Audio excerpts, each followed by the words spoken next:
Another update, Andrea Brillantes and Kyle Echare. Magkasama sila sa TikTok at dito po sa Gigimon.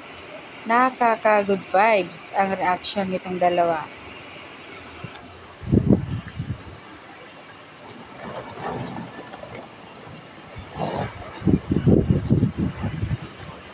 Sabi nga nila na baka nga itong si Kyle na nga ang pagiging forever ni Andrea Brillantes.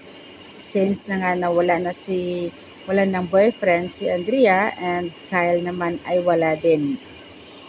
Baka nga raw tinadhana talaga sila at since naman magkasama sila noon sa Kadinang Ginto at matagal na rin sila magiging kaibigan, kilala na ang bawat isa.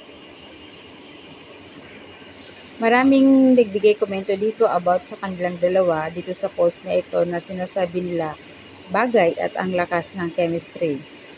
In fairness naman daw kay Andrea, grabe. Ang lakas makahatak. Malakas ang appeal daw ni Andrea Brillantes. Super ganda naman kasi talaga. Clingy.